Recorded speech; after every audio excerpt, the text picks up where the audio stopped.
Masechet Baba Kama Daf Mem Het. On va commencer par Mem Zayin Amud Bet, les 6 dernières lignes. Ibaya Lehu. Ibaya Lehu. Echad Ekabil Aleh Netiruta. Mahu. Denafshehu Dekabil Aleh. Odilma. Afilu Netiruta de Alma Kabil Aleh. La Gemara soulève un safek, un doute. Quel serait le din au cas où le Baal Habayit a permis à l'individu qui était à l'extérieur avec son shor d'entrer dans sa cour? Il lui a dit, il lui a frappé à la porte, il lui a dit: Monsieur, ça ne vous dérange pas? Il fait froid, il pleut dehors, je peux rentrer dans votre hatser? Je vois qu'il y a des préaux. Petit, puis-je me réfugier dans votre hatser? Il lui a dit: il n'y a pas de problème. Alors, dès qu'il dit il n'y a pas de problème, selon Hachamim, qu'est-ce qui se passe? Il s'engage à lui assurer toute sécurité. Et si jamais il a un dommage quelconque qui lui arrive, c'est-à-dire que n'importe quel préjudice, n'importe quel dommage qu'il va avoir par rapport à son shor, par exemple, eh bien le Baal Habayit doit l'indemniser. C'est ce qu'on avait vu dans la Mishnah, que selon Hachamim, à partir du moment où le Baal Habayit donne le réchout à la personne d'entrer chez lui, autorisation équivaut responsabilité. Ça, c'est l'opinion de Hachamim. C'est-à-dire que le Baal Habayit garantit une sécurité à la personne qui rentre chez lui. On peut l'appeler l'invité. Tandis que Rabbi dit pas du tout. L'autorisation ne constitue pas une garantie. Je te permets de rentrer chez moi, je t'ai rendu service, tu peux dire merci. Mais à partir de là, que moi je suis responsable, que je sois responsable de quoi qu'il t'arrive, pas question. Alors, pour Rabbi, il faut vraiment qu'il le dise clairement. J'engage ma responsabilité si jamais il t'arrive quoi que ce soit. Alors, si ça a été explicité, nos problèmes. Il faut des témoins. Comment? Il faut des témoins. Évidemment. Ah. Bien sûr. D'accord. On ne peut jamais soutirer de l'argent si on n'a pas de témoin. En cas de litige, bien sûr que s'il reconnaît et dit oui, je m'étais engagé, et il le dit clairement, j'avais un engagement personnel, et en effet, il s'est engagé, eh bien, ce qu'on appelle en hébreu, Hoda'at Ba'aldin Kemer Aidim Dami. À partir du moment où une personne reconnaît, alors c'est comme s'il y avait 100 témoins. Mais s'il n'y a pas de témoins et qu'il y a un litige entre nous, alors on a déjà donné la règle. Hamotzi mehavero alav reaya. Celui qui veut soutirer de l'argent de l'autre, eh bien il faut qu'il apporte une preuve. La preuve, c'est les témoins. Donc, on ne va pas rentrer dans les détails. En tout cas, ce qui est sûr, c'est qu'il y avait un engagement de sa part. Alors, pour Rabbi, il faut que ce soit explicite. Pour Hachamim, ça peut être même implicite. Car, comme on a dit, dès qu'il lui a donné l'autorisation, la Gemara a dit, à tel point que sa responsabilité est engagée, c'est que, même si jamais Nizoku Baruah, c'était la phrase qu'on avait sautée par erreur, même si c'est un vent, une tempête, qui a causé du mal à ses fruits, ou à ses casseroles, ou à son shor, l'homme est chané. Dans tous les cas de figure, il est responsable. Pourquoi? Parce que le dommage qu'il a subi, c'est dans son hatser. Et quand il lui a dit, tu peux rentrer dans mon hatser, ça veut dire, ne t'inquiète pas, dans mon hatser, tu es en sécurité.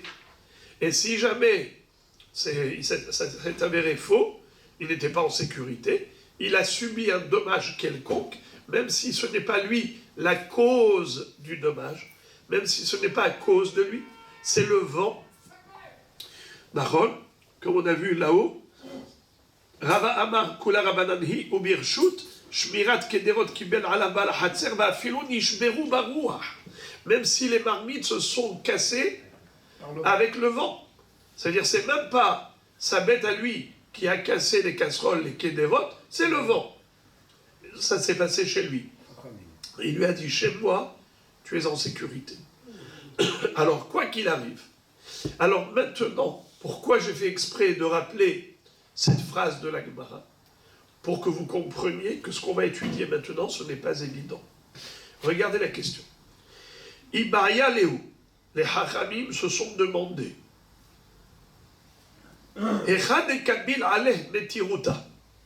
Lorsque le Baal Habayit a pris sur lui un engagement de responsabilité, de surveillance. En araméen, Netiruta, ça veut dire Shmira. Moi, Baal Habayit, je m'engage à être shomer. Alors, comment est-ce qu'il est shomer, Rabotai? Donnez-moi, s'il vous plaît, selon Rabbi, selon Hachamim, expliquez-moi comment est-ce possible que, en effet, sa responsabilité est engagée. On a dit un Baal Habayit qui a donné l'autorisation à l'individu d'entrer chez lui. Il lui a permis, on va l'appeler invité. D'accord? Alors, il n'y a pas ici de Shomer Sahar, de rien du tout. Le bonhomme, il avait demandé l'autorisation. Il accepte la Shmira. C'est lui qui est demandeur. Oui, très bien. Pourquoi vous parlez de Shomer Sahar? Il n'y a pas de Shomer Sahar. Je me suis trompé. D'accord, c'est pas grave. Alors regardez, frères et amis, on a dit que le propriétaire, le Baal Habayit, automatiquement, il est considéré comme Shomer. Mais c'est lui qui a sollicité quand même. C'est l'individu qui a sollicité. Et l'autre lui a donné l'autorisation. Alors quand il lui a donné l'autorisation, est-ce qu'il s'engage à être shomer? D'après Chachamim, oui, bravo, une belle réponse. D'après Rabbi, non. Maintenant, quel est le digne d'après Rabbi s'il a dit clairement? Je m'engage. Bravo. Eh bien, c'est de cela qu'on parle. C'est comme ça que Rashi explique la Baya. Rashi explique que la Baya de la Gemara, elle se pose aussi bien par rapport à Rabbi comme par rapport à Hachamim. La seule différence, c'est que pour Hachamim, c'est tacite, pour Rabbi, ça doit être explicite. Mais on parle du cas où, en effet, la responsabilité du Baal Habayit est engagée, soit explicitement, soit implicitement. Mais maintenant qu'elle est engagée, la question se pose dans le cas suivant. Est-ce que des tiruta, des kabil ale des tiruta mahu, des nafshe ou des kabil ale, odilma filou des tiruta des alma kabil ale? C'est-à-dire, est-ce que la responsabilité du Baal Habayit vis-à-vis de son invité, elle est engagée seulement par rapport à des préjudices causés par lui, c'est-à-dire que le Baal Habayit est à l'origine du préjudice, alors il doit assumer.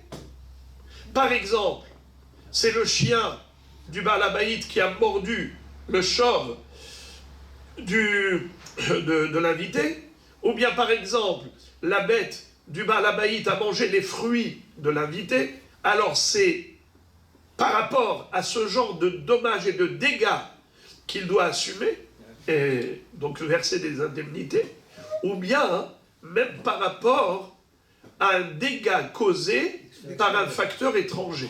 Exemple,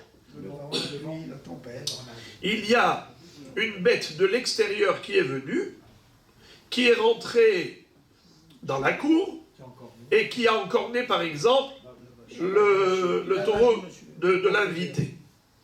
Ou bien par exemple une bête qui est venue de l'extérieur qui a mangé les fruits de l'invité. Et reparti. On ne sait plus qui est-ce. Est-ce que maintenant le Baal Habayit doit assumer, c'est-à-dire dédommager l'invité, ou bien non, quand il lui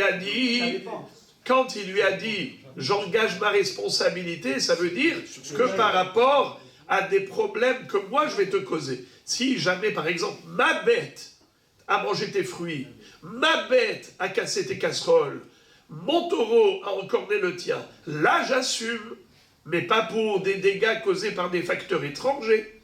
C'est le safek de la Gemara. Ha'in, c'est seulement netiruta des nafshe ou bien netiruta des alma. Ça veut dire seulement des problèmes causés par lui ou bien même des problèmes causés par l'extérieur. Alors, la question que vous avez envie de poser, j'en suis certain, c'est la question de Tosfot. Mais c'est quoi cette question? Comment la Gemara se pose un faux problème? On a déjà résolu le problème. On a dit que même le roi, même si les casseroles se sont cassées avec la tempête, le propriétaire s'engage.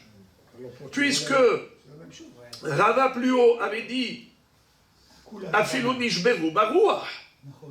Étant donné qu'il lui a dit tu peux rentrer chez moi, ça veut dire, selon Hacham, j'engage ma responsabilité, alors, quoi qu'il arrive, n'importe quel dommage causé par lui ou par un facteur étranger, lui il est responsable, il doit payer, il s'est engagé à payer.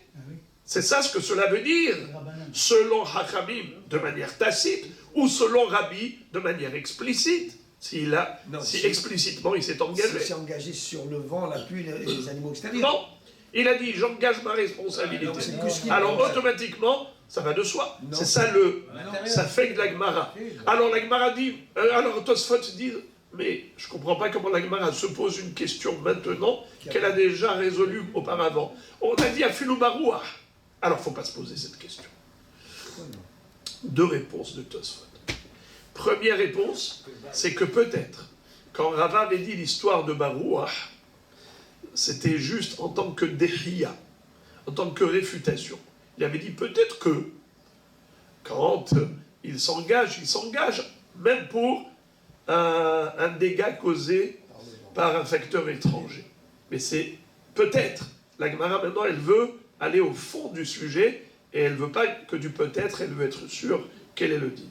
Première réponse. Deuxième réponse, Verod yesh lomar, netiruta de alma kegon bebehemot shel acherim, delo masika date shekansu bechatzero, ויקחו את שורו של זה ביאלה. אבל אם יצא השור, חוץ בחצרו של בבית, ובאו שברים לקחו לו מבעיאלה, די הפשיטה דמקבל על הנגותה, נגיחותה אפילו מעלמה, כיוון שיצא חוץ לחצר. Qu'est-ce que ça veut dire? Le safek de la Gemara, il est par rapport à un facteur étranger, mais qui était imprévisible. Le rouah, la tempête, c'est quelque chose de prévisible. Surtout nous qui habitons Natania, et on sait qu'en hiver, quand ça souffle, eh bien ça souffle sérieusement. C'est des tempêtes. Nahon, alors, c'est des choses prévisibles. Ça fait partie du cycle naturel. Alors, lorsqu'il lui dit « je prends sur moi l'engagement d'assumer la responsabilité », c'est par rapport à des dégâts qui étaient prévisibles. Et donc je m'engage même par rapport à ça. Mais lorsqu'il s'agit d'un taureau qui rentre de l'extérieur, qui pénètre dans mon jardin, dans ma cour, et qu'il aille encorner le tien, ça c'est quelque chose de tellement atypique et d'imprévisible que peut-être que ça ne rentre pas dans le cadre de sa responsabilité. Car peut-être qu'un homme, quand il dit « je m'engage que par rapport à des dégâts prévisibles, pas des dégâts non prévisibles, c'est-à-dire qu'un facteur étranger, ok, comme le rouah, qui est fréquent, mais pas un facteur étranger, comme un taureau qui rentrerait de l'extérieur chez moi pour encorner le tien, ou bien pour manger tes fruits, ou pour casser tes kélim, ça c'est quelque chose auquel je n'y ai pas pensé, donc ça ne rentre pas dans le cadre de mon engagement. C'est ça le Safek d'Agmara. Est-ce qu'on établit un distinguo entre facteur étranger et facteur étranger, entre prévisible et imprévisible? Est-ce que ça joue? Est-ce que ça a un impact sur la loi juridique? Oui ou non? Ça fait. Quelle est la réponse? Pour répondre à cette question, la Gemara cite une baraïta. Ta'ashema d'Etane Rabbi Yehuda bar Simon bin Zakin de Bekarna. Rabbi Yehuda bar Simon a cité une baraïta enseignée par Karna, qui qui connaissait des baraïtot concernant les nezikin, les lois juridiques. Qu'est-ce que dit cette braïta? Ichnis perotav le hatzer ba'al habayit shelo birshut. Si quelqu'un, on va les appeler Réhouven et Shimon, Réhouven, propriétaire des fruits, a fait rentrer ses fruits dans le hatzer de Shimon sans permission. Ou bashor mimakom acher ve'achalan. Et voilà qu'un shor arrive de l'extérieur, ce bœuf qui vient de l'extérieur, est rentré dans le hatzer de Shimon, il a mangé les fruits de Réhouven.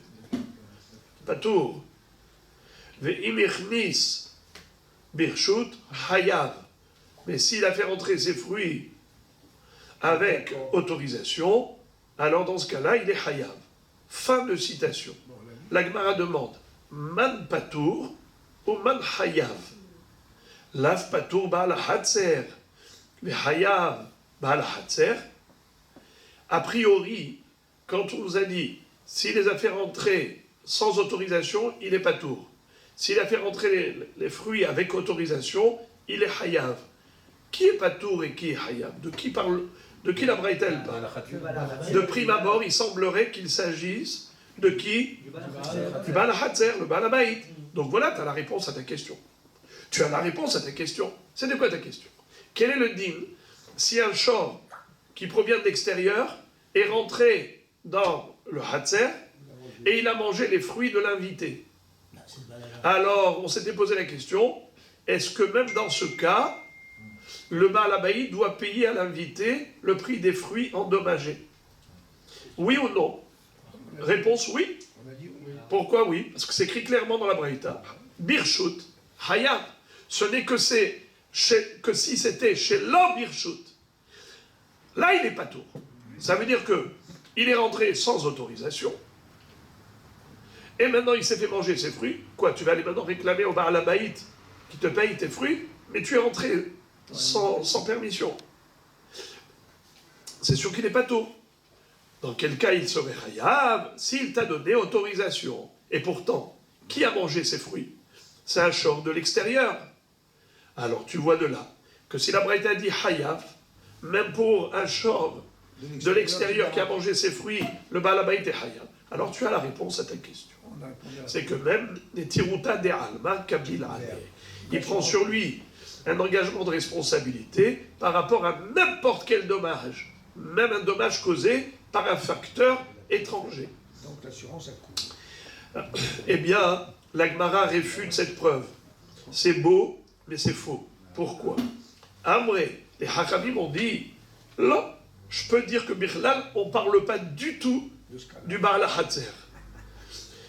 Patour, Baal Hashor. Mais Hayav, Baal Hashor. Peut-être que l'histoire ici de Patour et Hayav, de qui il s'agit? Non pas du Baal Habayit, mais du Baal Hashor, le fameux shor qui est venu de l'extérieur. L'intrus indésirable. C'est-à-dire on a Réhouven, Shimon, Lévi. Réhouven a fait rentrer ses fruits dans le Hatzer de Shimon, avec autorisation de Shimon. Ensuite, le shor de Lévi est rentré dans le Hatzer de Shimon, et il a mangé les fruits de Réhouven. Alors, qu'est-ce que nous dit la Baraïta? Lévi, propriétaire du shor, doit payer à Shimon, doit payer à Réhouven, ses fruits. Ok, la Gemara pose la question, elle dit Ve'i Baal Hashor, Maï Birshut. D'abord, excusez-moi, j'ouvre une parenthèse. Quel est le sens de la réfutation de la preuve première? C'est que nous avions voulu démontrer que le Baal Habayit, quand il dit oui, tu peux rentrer chez moi, oui, et surtout s'il dit clairement j'engage ma responsabilité, alors il garantit quel dommage, quel dégât. On a voulu dire qu'il est couvert par rapport à n'importe quel préjudice, même si c'est un dégât causé par un facteur étranger. C'est ce qu'on avait voulu dire. Maintenant qu'on a réfuté, et qu'on a dit que non, il ne s'agit pas de Hayav et Patour par rapport au Baal HaChatzer, mais Hayav et Patour, c'est par rapport au Baal HaShor, donc la preuve est tombée à l'eau. La preuve a disparu, on n'a plus de preuve. On est revenu à la case départ. Le Safek, est-ce que le Baal HaBaït est responsable de tous les dommages, même ceux qui sont causés par un facteur étranger, oui ou non? On ne sait toujours pas. Car peut-être que le Hayav en question ici, c'est pas le Hayav Baal HaBaït. C'est qui Hayav, c'est le Baal HaShor, le fameux Shor intrus, indésirable, qui s'est permis de rentrer dans un domaine interdit, et il est rentré, il a mangé les fruits de l'invité, eh bien, il doit assumer. Donc c'est Lévi qui doit payer à Réhouven le prix des fruits, et pas Shimon, le Baal HaBaït. Donc on n'a toujours pas de preuve. Alors la Gemara maintenant, elle s'étonne de cette réfutation. Et elle dit, mais comment peux-tu envisager que Hayav et Patour, il s'agit de qui? Du Baal HaShor. Mais tu ne peux pas dire ça. Pourquoi? Parce que si c'est du Baal HaShor qu'il s'agit, quelle différence y a-t-il entre Birshut et Shelo Birshut? Ah oui. Ah oui. Mais Birshut et pas Birshut, de qui il s'agit? Des fruits. Est-ce que Réhouven a fait rentrer ses fruits chez Shimon avec l'autorisation de Shimon ou sans autorisation de Shimon? Mais si on parle maintenant du Baal HaShor, ça ne devrait pas changer. Non, quand il arrive. Car que Réhouven soit en tort ou pas, quand il a fait rentrer ses fruits chez Shimon, qu'il soit en tort ou pas, Birshut ou Shelo Birshut, qu'est-ce que ça change par rapport à Lévi? Car Lévi, lui, il a laissé son shor rentrer chez Shimon, qui a mangé les fruits de Réhouven. Alors vis-à-vis de Réhouven, c'est sûr qu'il doit payer. Qu'est-ce que ça change si Réhouven est rentré chez Shimon Birshut ou Réhouven est rentré chez Shimon Shelo Birshut? Qu'est-ce que ça change par rapport à Lévi? Mais Lévi, lui, il doit être Hayab dans tous les cas de figure. Alors je ne comprends pas comment tu peux me réfuter en disant « Ah, mais peut-être qu'il s'agit du Baal HaShor. Qui t'a dit qu'il s'agit du Baal HaBaït ?» C'est quoi ça ne peut pas être Baal HaShor. Car si c'était Baal HaShor, quelle différence y a-t-il entre Birshut et Shelo Birshut? Maï Birshut ou Maï Shelo Birshut Ika, c'est la première ligne de Daf Memchet. Amré. La Gemara répond, ils ont dit, les maîtres, si, il y a une différence entre Birshut et Shelo Birshut, même par rapport au Baal HaShor. Pourquoi? Birshut, Haviale Shen Birshut Anizak. Veshen Birshut Anizak, Hayevet. Shelo Birshut, Haviale Shen Birshut Arabim. Veshen Birshut Arabim, Petura. Alors les amis, pour comprendre la réponse de la Gemara qui est très belle, eh bien il faut rappeler le Yesod. Vous vous rappelez? Par exemple, vous savez que le Keren, il y a plusieurs façons pour une bête d'endommager, soit Keren, ou Shen, ou Regel. Keren c'est encornement, Shen c'est manger, Regel c'est piétiner. Qui est-ce qui se souvient de la différence entre Keren et Shen et Regel? Keren, c'est encornement. Oui, Bokertov, je ne demande pas la traduction. Je demande au niveau du din, quelle est la différence halachique? Ils sont chayav d'office quand ils rentrent dans la Bravo. Shen et Regel, on est hayav seulement Birshut Hayahid, pas Birshut Arabim, Birshut Anizak. Birshut Anizak et pas Birshut Arabim. Alors que pour Keren, il n'y a pas de différence. On est hayav pour Keren, même Birshut Arabim, comme Birshut Anizak. Alors, d'où on apprend? On apprend du Passouk, Ki yav'ed ish sadeh o kerem veshilach et be'iro ou bi'er bisde acher metav sadeh ou metav karmo yeshalem. C'est-à-dire que la Torah dit que pour Shen et Regel, on ne sera hayav que dans la mesure où la bête est rentrée dans le domaine de l'endommagé. La bête de l'endommageur est rentrée dans le secteur de l'endommagé. Ça s'appelle Shen ou Regel. Bisde acher. Mais sadeh hanizak.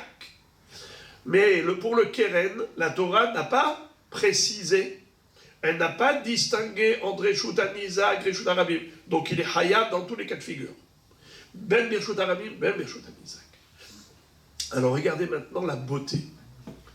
Quel est le dîme de Shen Marigel Birshut Arabim? Patour. Keren Birshut Arabim, Hayab. Maintenant, on a un Reshut Yahid, mais très spécial. Réhouven a fait entrer ses fruits dans le Hatzer de Shimon. Le Hatzer de Shimon, maintenant, qu'est-ce qu'il s'appelle? Reshut Yahid, évidemment. Mais est-ce que c'est le Reshut Yahid de Réhouven ou le Reshut Yahid de Shimon? De Shimon. C'est de Shimon. Donc, Alors maintenant, si c'est de Shimon, c'est pas de Réhouven, alors ces fruits, c'est comme s'ils sont posés dans le Reshut Arabim. voilà. Alors là, ils devraient être patour. Alors ça dépend. Si Shimon avait donné le droit à Réhouven de déposer ses fruits chez lui, alors c'est comme s'il lui a prêté son Hatzer. C'est comme s'il lui avait loué le Hatzer. Et donc ce Hatzer ne s'appelle plus le Reshut Arabim, il s'appelle Reshut de qui? Reshut Yahid de qui? Pas seulement de Réhouven, mais même de Shimon. Pas seulement, pardon, de Shimon, mais même de Réhouven.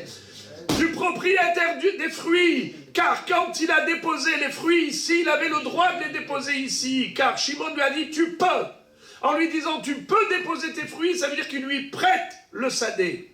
Et quand il lui prête le sadé, le Hatzer, pour déposer ses fruits, c'est comme si c'était à lui. Alors, Lévi, quand il a laissé son taureau rentrer dans ce Hatzer, il est rentré dans le Hatzer de qui? Du propriétaire des fruits. De Réhouven. Et donc, ça s'appelle Bisdé Aher. Sadé Anizak. Si c'est le Sadé Anizak, il paye pour chêne, ou pour Régel. Il lui a cassé les vases. Il lui a mangé les fruits. Il paye. Mais si Shimon ne lui avait pas donné l'autorisation. Mais si Shimon ne lui avait pas donné l'autorisation, il n'avait pas le droit de déposer, eh bien c'est comme s'il a déposé dans le Reshut Arabim. Quel est le dîme de Shen Marigel Birshut Arabim? Patour, à plus forte raison. Dans ce cas qu'il sera patour. Pourquoi? Dans le Reshut Arabim, les deux ont le droit. C'est-à-dire, dans le Reshut Arabim, j'ai le droit de poser mes fruits? Oui. Dans le Reshut Arabim, toi tu as le droit d'amener ta bête, de circuler? Oui. Alors, si déjà dans le Reshut Arabim où j'avais le droit de poser mes fruits quelques minutes, quelques secondes, malgré tout, le propriétaire de la bête est patour, à plus forte raison, s'il est rentré dans un Reshut où il n'avait pas le droit de déposer ses fruits, c'est sûr qu'il est patour. Alors, la Gemara enfonce le clou de la réfutation. Ça veut dire qu'on peut très bien comprendre que la Baraïta, quand elle a dit Hayab et patour, il ne s'agissait pas du Baal HaHatzer, il s'agissait du Baal HaShor. Alors, si c'est Birshut, Hayab, Shelo Birshut, Patour. Et on s'était demandé, mais qu'est-ce que ça change? Pour le Baal HaShor, Lévi, Baal HaShor, qu'est-ce que ça change si Shimon a fait rentrer ses fruits chez Réhouven avec ou sans autorisation? Ça change tout. Ça change tout. Car s'il est rentré avec autorisation, ça s'appelle Reshut Anizak. Et donc Hayab, s'il est rentré sans autorisation, ça s'appelle Reshut Arabim et Patour. Rachidi, évidemment, ça ne s'appelle pas Reshut Arabim. C'est comme Reshut Arabim. C'est comme Reshut Arabim. Comme dans Reshut Arabim, il est Patour, là aussi, il serait Patour.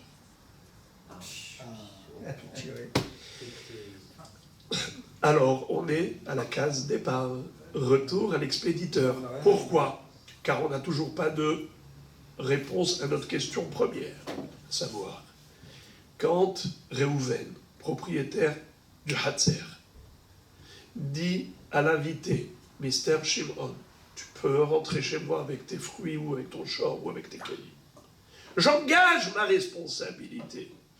Quoi qu'il t'arrive, t'inquiète, je suis là. Est-ce qu'il doit le dédommager, même pour un dégât provenant de l'étranger, ou bien uniquement pour un dégât causé par lui, ou comme on a dit, Baroua, mais pas provenant d'un shor qui viendrait de l'extérieur, et qui rentre comme un intrus indésirable, et on ne sait pas d'où il sort, eh bien, il ne sera pas chayav, peut-être. Ou peut-être oui, c'est ça la question, mais on n'a toujours pas de réponse. On va tenter une nouvelle Réponse. Tashma. Viens, écoute cette braïta.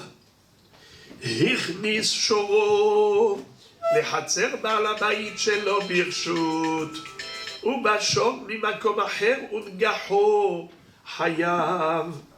Pardon, patour. Patour. Ve'im hichnis birshut hayav. Qu'est-ce que nous dit la braïta? Je vais reprendre encore le cas de Réhouven et Shimon. Réhouven a fait rentrer son shor dans le hatzer du Ba'al Habayit qui s'appelle Shimon. Shelo birshut, sans autorisation. Ubashom mimakom acher ungaho. Et voilà qu'arrive un autre taureau qui appartient à Lévi. Il rentre à l'intérieur et il a encorné le shor de, comment il s'appelle? Réhouven. Patour. Et Michnis birshut hayab. Merci beaucoup. S'il l'a fait rentrer avec autorisation, alors il sera hayab. Là encore, la Gemara fait la même analyse. Man patour ou man hayab. Quand tu dis patour ou tu dis hayab, de qui parles-tu? La patour ba'al hatzer, mais hayab ba'al hatzer. N'est-ce pas qu'il s'agit certainement du ba'al hatzer? C'est lui qui est hayab, c'est lui qui est patour. Birshut hayab, shelo birshut patour. Si il a donné le droit à l'invité, alors il est hayab, sinon il est patour. Alors qu'est-ce que nous avons comme réponse? Comment on a solutionné notre problème initial? Thank you very much. Comment on a donc résolu notre problème initial? Eh bien voilà, tu vois que c'est le shor de Lévi qui a encorné le shor de Réhouven, et pourtant c'est qui est hayab? Shimon, car il lui a donné à Réhouven le droit d'entrer ici avec son shor. Et pourtant, c'est le shor de Lévi qui a encorné le shor de Réhouven. Et c'est qui paye? Shimon. Alors on a la solution au problème. Comme quoi, lorsque le Ba'al Habayit engage sa responsabilité, il garantit toutes sortes de nézek. Même si le dommage provient de l'extérieur, il assumera. Voilà, on a la réponse. La Gemara dit, c'est beau, mais c'est faux. Lo, patour ba'al hashor, ve'hayav ba'al hashor. Là encore, je peux très bien dire que le hayav et patour n'est pas relatif au ba'al hatzer, mais relatif au ba'al hashor. Par rapport au nom que nous avons donné, ce n'est pas Shimon qui va être hayav ou patour, c'est Lévi. C'est-à-dire que on peut dire que Shimon est toujours patour. Birshut ou pas Birshut, Shimon, le Ba'al Hatzer, il est toujours patour. Pourquoi? Parce que d'où provient le dégât? De l'extérieur, de Lévi.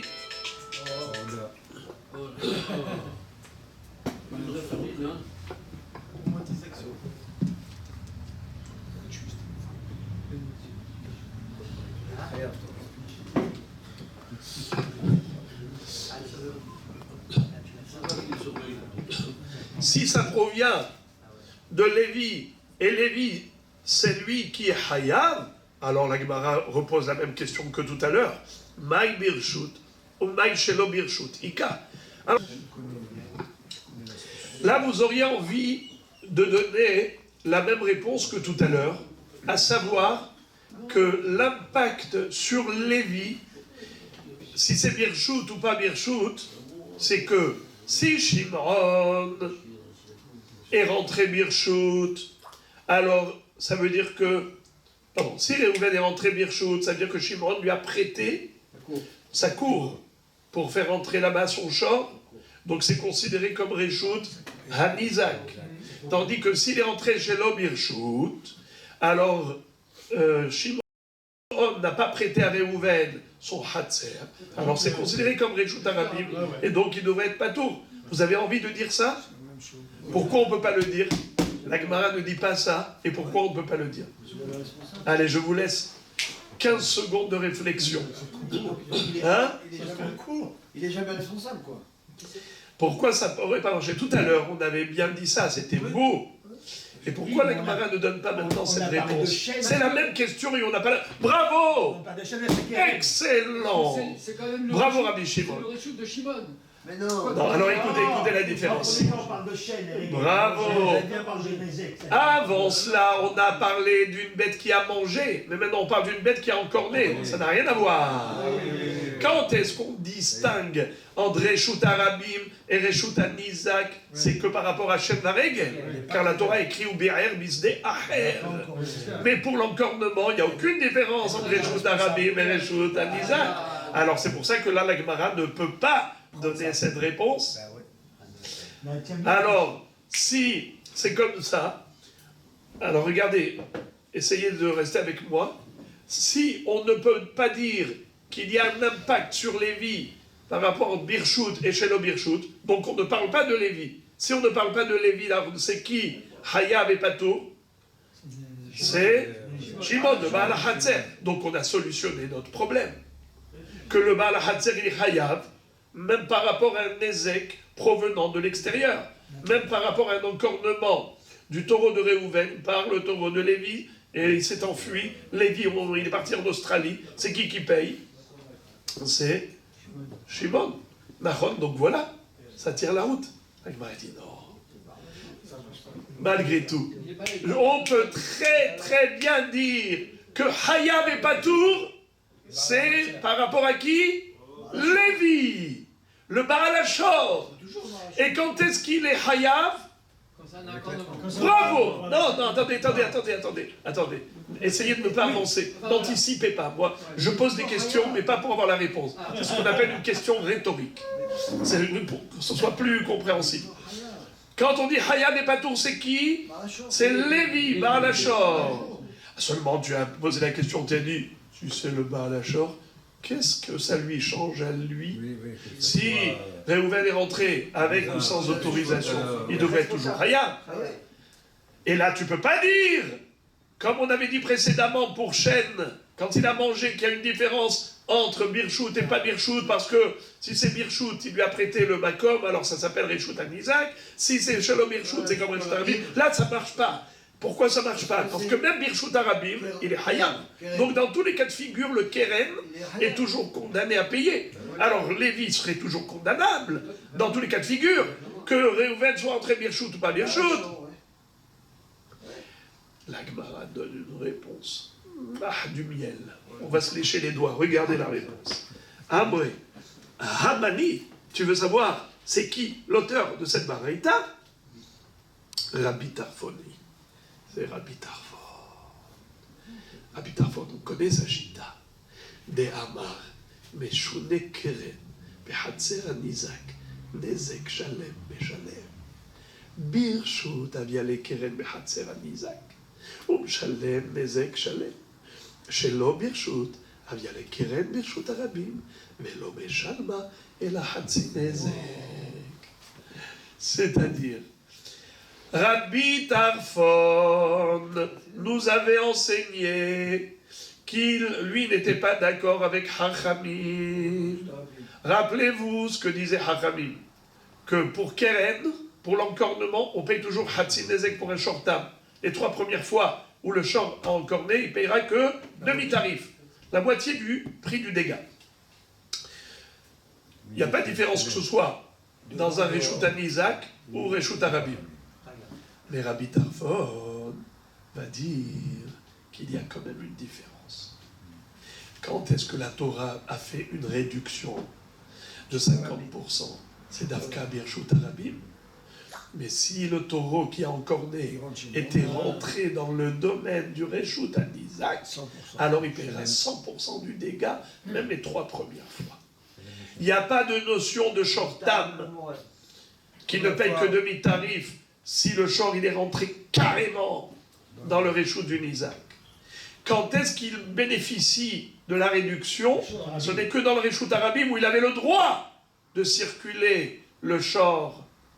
Mais s'il est rentré dans un domaine privé où il n'avait pas le droit de pénétrer, alors il est en infraction même pour sa pénétration. De ce fait, il est hayav de payer les 100%. Donc ça répond à la première question. Rabbi Tarfon dit, par Kal Vachomer, vous vous rappelez le Kal Vachomer par rapport à Shen Varegel. Alors, vous rappelez le Kal Vachomer comment il est beau? Si, déjà Shen Varegel, qui Birshut Arabim est complètement patour, Birshut Anizak qui paye Nezek Shalem. Alors le Keren qui Birshut Arabim paye Hatzi Nezek, c'est sûr que dans le Reshut Anizak qui payera Nezek Shalem comme Shen Varegel. Bon, en tout cas, selon Rabbi Tarfon, On a compris cette braïta, puisque l'auteur de cette braïta nous dit la Gemara, c'est peut-être Rabbi Tarfon. Et puisque Rabbi Tarfon distingue entre Keren Birshut Arabim et Keren Birshut Anizak, alors ça change tout. S'il est rentré Birshut, ça veut dire que le Baal HaChatzer a prêté au Baal HaShor qui est rentré, on l'appelle Réhouven. Shimon, le Baal HaChatzer, a prêté à Réhouven le Baal HaShor, il lui a dit, oui, tu peux rentrer chez moi, je te prête mon domaine pour faire entrer ton shor. Alors c'est comme si le Hatzer, il appartient à qui? À Réhouven. Alors s'il appartient à Réhouven, quand Lévi a laissé son shor pénétrer le Hatzer de Réhouven, ça s'appelle Keren, mais Hatzer à Isaac, il paye Nezek Shalem. Mais s'il est rentré chez l'Obirshut, s'il est rentré sans permission, donc Shimon n'a jamais prêté à Réhouven le Hatzer. S'il ne l'a pas prêté, c'est considéré comme Hatzer Birshut Arabim. Hatzer Arabim, c'est 50%. Voilà donc comme on peut dire Hayav Birshut, Hayav Shelo Birshut Patour. Il ne faut surtout pas se tromper. Parce que là, on peut se méprendre. Le mot Patour, on peut croire qu'il est Patour complètement. Non. Hayav, c'est Nezek Shalem. Patour de Nezek Shalem, mais il paye Hatzi Nezek tout de même, comme Birshut Arabim. Voilà comment la Gemara a réfuté la preuve, et donc on est revenu à la case départ, et réellement, on termine sans solution. C'est-à-dire qu'on est resté avec le Safek. Mais maintenant, la Gemara va revenir au sujet précédent. C'est-à-dire, vous en souvenez, on avait eu un très grand débat entre Rav et son élève Rav Shechet. Rav avait donné une halakha et Rav Shechet était tellement choqué qu'il va dire, je suis sûr que mon Rav était à moitié endormi lorsqu'il a dit ça. Il somnolait. Kadnaim veshachiv Rav amar le hashmata. De quoi s'agit-il? Eh bien, lorsque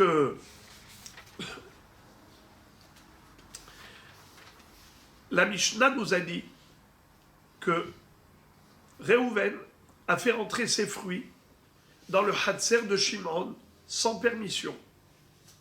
Et voilà que la bête de Shimon a été endommagée à cause des fruits de Réhouven. Alors Réhouven doit payer à Shimon le prix de la bête qui a été endommagée. Soit elle est morte, soit elle a été blessée, en tout cas il doit payer un dédommagement.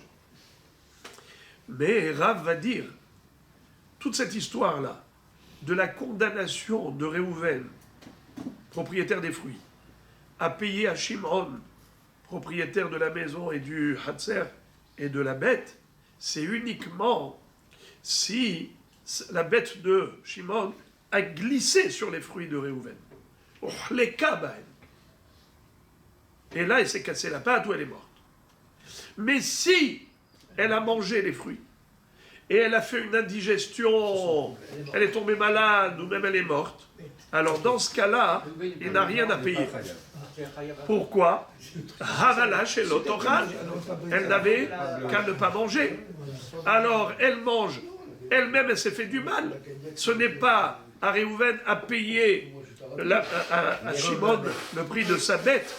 C'est sa bête qui a mangé. Eh bien, elle s'est fait du mal, tant pis pour elle. C'est ce qu'a dit Rav. J'ai dit, bah pitom, bien sûr, il faut qu'elle paye.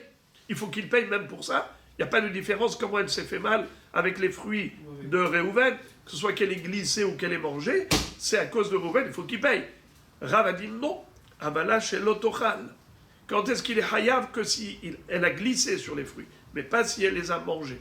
Si elle les a mangés, qu'elle s'est fait mal, tant pis pour elle. Havala chez l'autochal, elle n'avait qu'à pas manger. C'est par rapport à cette halakha que maintenant la Gemara va nous citer un enseignement de Rava qui, a priori, contredit l'opinion de Rav. Regardez. Il y avait une histoire, il était une fois. Haïteta, une femme, cette fameuse femme, de alta le mifa behaou beta. Elle est venue avec sa pâte et elle est montée là-bas à la boulangerie, chez le boulanger. Elle est rentrée dans le hatzer du boulanger pour faire entrer son pain dans le four. Ata barha démarré des bêta achla l'Elisha. Elle, quand elle a posé la grande cuve avec la pâte qui avait bien poussé, bien levé, et avec les halotes qui étaient bien faites et tout ça, elle prépare le four, elle met le charbon, elle allume, en attendant qui est-ce qui arrive, la chèvre, le bouc du Baal Habayit est venu et il s'est fait un kiff. Il a ravagé toute la pâte. Toutes les halotes de Shabbat, tout a été mangé. D'accord? Qu'est-ce qui s'est passé? Havil ou Met. Le bouc est mort. Il a fait une indigestion. Toute la pâte qu'il a mangée, c'est entré dans ses intestins. Et voilà que... Il y avait trop d'huile, c'était tunisienne. Alors, en effet, finalement, qu'est-ce qui s'est passé? Le bouc est mort. Qu'est-ce que fait le boulanger? Il vient voir madame. Et il lui dit, madame, ta pâte a tué mon bouc. Alors lui dit, qu'est-ce que tu veux? Il lui dit, mais que tu me payes le prix du bouc. Il dit, ça va pas, non? Il a poursuivi en justice. Au tribunal chez Rava. Rava a condamné la dame à payer au boulanger le prix de son bouc. Hiva Rava, les chaloumés d'Eme Barha. Le mot Havil ou Met, Havil, on peut dire que c'est Habala, mais Rachid dit que Havil, ça veut dire Ithamem, ça vient du mot Haval. Le He de Haval, qui veut dire la vapeur chaude, eh bien ça se transforme avec le Het. Parce que vous savez que Aleph, He, Het, Aïn sont des lettres gutturales. Et toutes les lettres qui sont gutturales, elles permutent. En arabe et en hébreu. Haval ou Havil. Les lettres qui sont d'origine labiale, aussi elles permutent, comme Boumap. Ou bien si ce sont des lettres qui sont liées à la langue, c'est Datlanat, aussi elles permutent. Si c'est les dentales, Zas Sharatz, aussi elles permutent. Si c'est palatal, le palais, alors c'est Gichak. Mais Kitsour, les 22 lettres de l'alphabet hébraïque ont 5 origines et elles permutent entre elles. Bekitsour, nous avons ici Havil Umet. Donc la bête, elle a chauffé ses intestins, n'ont pas supporté la digestion et c'est comme ça qu'elle est morte. Alors la Gemara dit Lima pliga des Rav, des Abarav, Haviala shelotochal. A priori, Rava contredit Rav. Puisque Rav avait dit que si jamais la bête du Baal Habayit a mangé des fruits de la personne qui est rentrée sans réchoute, alors c'est vrai qu'elle est en tort d'être rentrée sans réchoute, mais d'autre part, il n'est pas hayab de payer pour la bête. C'est seulement si la bête a glissé sur les fruits, que ces fruits étaient un obstacle pour la bête qui marchait, qui courait normalement dans son domaine. Là, il doit payer. Mais si c'est qu'elle a mangé les fruits, qu'elle a fait une indigestion, eh bien, il ne paye pas. Pourquoi? Haviale chez l'Otoran, elle n'avait qu'à pas manger. Alors, a priori, Rav et Rava sont en contradiction, en divergence d'opinion. La Gemara dit pas du tout. Il n'y a aucune divergence d'opinion. Ils sont d'accord l'un avec l'autre. Seulement, un a parlé d'un cas et l'autre a parlé d'un autre cas. Comment? Amré, hachi ashta, tu veux comparer les deux cas? Hatam shelo birshut, lo kabil aleh netiruta. Hacha birshut, kabil aleh netiruta. Pa. Regardez la subtilité de la Gemara. La Gemara distingue entre ces deux cas. Elle dit, même Rava serait d'accord avec Rav, pour dire dans le cas de la Mishnah Patour, mais dans le cas où il a dit Hayab, c'est différent. Pourquoi? La Mishnah parlait de Shelo Birshut, tandis que la femme, elle est rentrée ici pour mettre dans le four du boulanger avec Réchout. C'est comme ça qu'il faisait, il encaissait, tout allait bien. Alors on dit comme ça. Ah, c'était l'habitude de faire comme ça. Bien sûr, c'était l'habitude. Elle n'est pas rentrée chez l'Obirchou. Elle est rentrée avec autorisation. Elle est rentrée avec autorisation. Alors que dans le cas de la Mishnah, il est rentré sans autorisation. Rabotai, vous entendez la différence? Mais maintenant, je vais vous choquer. C'est que quand elle est rentrée avec autorisation, elle est haïevette de payer. C'est ça qui m'étonne. Et quand elle est rentrée sans autorisation et que la bête a mangé, pas tour de payer. Alors là, c'est le monde à l'envers. Ça, il nous a... Celui qui m'explique ça, il aura un double café. Redite. Vous aurez un double espresso. Contradiction a priori.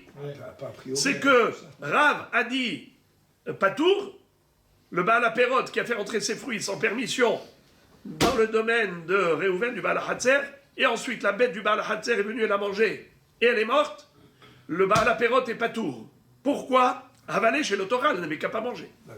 Dans le cas de Rava, qu'est-ce qui s'est passé? La dame est rentrée avec une pâte pour la mettre à cuire dans le four du boulanger. Et comme c'était la coutume, les gens venaient avec leurs pâtes, ils faisaient rentrer dans le four leur pain, et c'était autorisé, c'était ça le système. Et donc, elle est rentrée Birchout. Qu'est-ce qui s'est passé? La chèvre du boulanger a mangé la pâte de la dame. Ensuite, le bouc est mort. Rava a dit, Madame, tu payes au boulanger le prix du bouc. Et pourquoi on ne dirait pas Havalé chez l'autochal? Pourquoi on ne dirait pas comme a dit Rav? Le bouc n'avait qu'à pas manger cette pâte, il mange, après il meurt. Alors pourquoi on vient se plaindre auprès de la dame? La pauvre, non seulement qu'elle a perdu sa pâte, en plus, il faut que elle paye la... Il doit savoir qu'il y a la chèvre. Il faut qu'elle paye le prix d'un chèvre mazé, avalé chez le Tochal. Alors, quelle est la réponse d'Agmara? Ah, il n'y a même pas de contradiction. Ari Ashta, tu compares l'incomparable. Rav a parlé de Shelo Birchout, tandis que Rava a parlé de Birchout. La femme, elle est rentrée chez le boulanger avec le droit d'entrer dans le Hatzer pour mettre dans le four. Tandis que la Mishnah parlait d'une personne qui est rentrée chez l'Obirchout. C'est pour cela que chez l'Obirchout, il n'est pas tour. Birchout, Hayav. La femme qui est entrée avec autorisation, elle est Hayavet de payer. Alors à Botaï, le monde à l'envers. La réponse est tombée. La réponse, les amis, c'est qu'il y a une différence entre Mazik et Shomer. C'est-à-dire, dans la Torah, on a les lois de ce qu'on appelle Arba'a Shomrim. Shomer Hinam, Shomer Sachar, Socher et Shomer. C'est quoi? Un gardien. Un gardien est tenu responsable de tout ce qui arrivera à l'objet en fonction de son niveau de responsabilité. Tandis que nous avons une autre paracha dans Mishpatim qui est celle du Mazik. C'est quoi Mazik? Une personne qui a causé un dommage à l'autre. Alors on a vu toutes sortes de Mazikim. À Shor, à Bor, à Maver, à Evaer, Adam à Mazik, et ainsi de suite. Alors, regardez. Quand une personne rentre sans autorisation dans le Hatzer d'autrui, et voilà qu'il a causé un ézek, il a causé un dommage. Comment s'appelle cette personne? Mazik, endommageur. Un endommageur, eh bien, il y a des lois qui régissent la condamnation de l'endommageur vis-à-vis de l'endommagé. Dans certains cas, il doit payer, dans d'autres cas, il ne doit pas payer. Rav va dire, par exemple, quand est-ce que le propriétaire des fruits qui est entré sans autorisation chez le propriétaire de la bête, il doit payer pour la bête, que si elle a glissé sur ses fruits. Mais pas dans le cas où elle a mangé. Car si elle a glissé, alors ça s'appelle bord. Comme bord birchut arabim, un obstacle, il doit payer. Ou shor. Parce que Rav, lui, par exemple, lui pense que mamono hamazik, mon argent, mon bœuf, c'est mon argent. Ou n'importe quel objet qui est à moi, ma voiture, n'importe quel objet qui m'appartient, c'est comme shor. C'est ma mammon, je suis capable de payer. Mais au cas où la bête, c'est elle qui s'est fait du mal. Elle est venue, elle a mangé les fruits. Elle n'avait qu'à pas manger. Ça ne rentre pas du tout dans les condamnations de la Torah. La Torah n'a pas condamné un homme par rapport à ce que l'endommagé s'est fait de manière active. La bête, elle est venue, elle m'a mangé mes fruits, et après tu veux que je paye? Non. Ça, c'est Médine Mazik. Et pourquoi ici il a le statut de Mazik? Parce qu'il est rentré chez l'Obirshut. Tandis que dans l'histoire de la femme, qui est rentrée avec autorisation dans le domaine du boulanger pour mettre son pain à cuire dans le four du boulanger, telle qu'était la coutume, tel qu'était le système de vie. Donc elle avait le droit de rentrer. C'est vrai qu'elle rentre avec sa pâte, mais là, à partir du moment où elle rentre avec autorisation, elle-même, elle est considérée chômère. Il faut qu'elle fasse attention que sa pâte ne cause pas de mal à qui que ce soit. Elle doit être chômérette.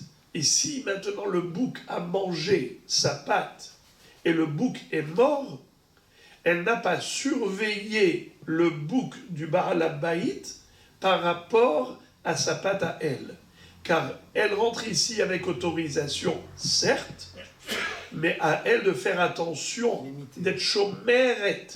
Chômérette. Elle doit surveiller le bouc du Baal Habayit qui ne soit pas endommagé par sa pâte. Alors là, elle n'est plus hayevet en tant que mazik, elle est hayevet en tant que chômère du bouc. Alors là, ça ne change rien que le bouc, il s'est fait mal passivement ou activement. Même si c'est le bouc qui s'est fait mal, et c'est lui qui est, entre guillemets, coupable, responsable, le bouc, il a mangé. Elle ne peut pas dire, ah ben, léger l'autoral. Eh ben, ta bête, elle n'avait qu'à pas manger ma pâte. Parce que toi, tu es responsable de ma bête. Tu es chômérette. Tu as un statut de chômérette par rapport à ma bête. Et donc, de ce fait, en tant que chômérette, elle est chayevet, même lorsque la bête s'est faite elle-même mal. Par exemple, je prends un exemple. Moi, je suis chômère, tu m'as donné une bête à te garder. Et ensuite, cette bête-là, moi, j'ai tourné le dos, j'ai pas gardé ta bête, et la bête, elle s'est jetée dans le ravin. Alors, je suis patour au Khayam. Je suis Khayam parce que j'ai négligé la surveillance de la bête. Mais c'est pas la même chose. En quoi c'est le même cas? Là, En c'est quoi pas c'est le même cas? C'est que toute personne qui rentre avec autorisation, elle arrive ici avec une conscience de responsabilité. De la maison d'une Exactement. Elle ne doit pas endommager la maison du boulanger. Donc c'est l'inverse de ce qu'on a vu depuis le début de la Et ça veut dire que maintenant qu'elle vient pour se servir, Elle est comme un chômeur. écoutez bien, elle vient pour se servir du four, donc maintenant elle est comme Shoel ou Socher, donc maintenant elle a un niveau de responsabilité en tant que utilisateur du four, utilisateur du Hatzer, et donc maintenant elle engage sa responsabilité en tant que chômérette.